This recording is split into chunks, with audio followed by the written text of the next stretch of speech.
கிறிஸ்துவுக்குள் அன்பான கர்த்தருடைய பிள்ளைகளே, இன்றைய வேத வசனமும் ஜெபமும் நீதிமொழிகளின் புஸ்தகம் 23ஆம் அதிகாரம் 16ஆம் வசனம். உன் உதடுகள் செம்மையானவைகளை பேசினால் என் உள்ளின் திரியங்கள் மகிழும்.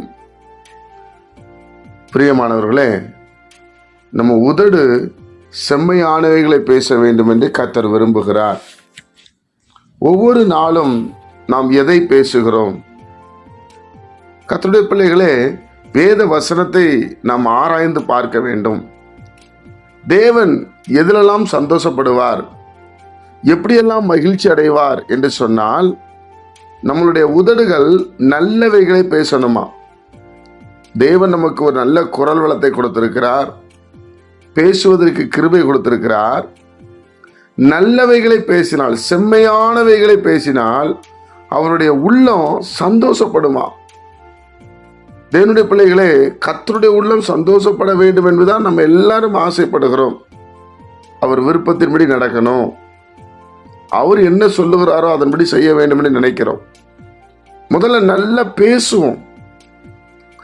பிள்ளைகள்கிட்ட இருக்கட்டும், மனைவிட்டா இருக்கட்டும், கணவன்கிட்ட இருக்கட்டும், வேலைக்காரங்கிட்ட இருக்கட்டும், முதலாளிகிட்டே இருக்கட்டும், நண்பர்கள்ட்ட இருக்கட்டும், எங்க பேசினாலும் நல்லதே நாம் பேசுவோம். அதனாலே கர்த்தர் சந்தோஷப்படுவார். நான் நல்லதை பேசுறதுனால கர்த்தர் சந்தோஷப்படுவார் என்று சொல்லி நாம் பேசும் பொழுது அவர் எவ்வளவு மகிழ்ச்சி அடைவார் யோசித்து பாருங்க. என் அன்பு கர்த்தருடைய பிள்ளைகளை, அதான் சொல்றாரு, உன் உதடுகள் செம்மையானவைகளை பேசினார்.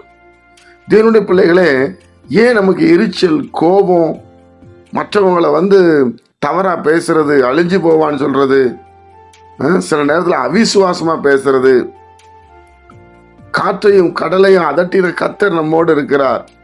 ஏன் நம்மளுக்குள்ளே ஒரு விசுவாசம் இல்லாதபடி உலக ஜனங்களை சார்ந்து உலகத்துக்கு ஏற்ற ஒத்த வேஷம் தரித்து ஏன் அப்படி பேசணும்? பிரியமானவர்களே, தேவனுடைய பிள்ளைகள் அப்படி இருக்கக்கூடாது.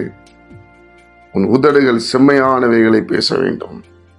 நாம் இன்றைக்கு தீர்மானம் செய்வோம், நல்லதை தான் நான் பேசுவேன், சந்தோஷத்தை பேசுவேன், விசுவாசத்தோடு பேசுவேன் என்று சொல்லி நாம் பேசும்போது கர்த்தர் நமக்கு உதவி செய்ய வல்லமையுள்ளவராக இருக்கிறார். ஜெபிப்போமா.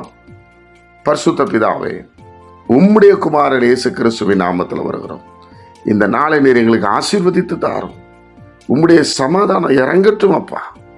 எங்க உதடு நல்லதை பேச, மற்றவங்களுடைய காயத்தை ஆற்றுகிற வண்ணமாய் எங்க வார்த்தை இருக்க கிருபை செய்யும்.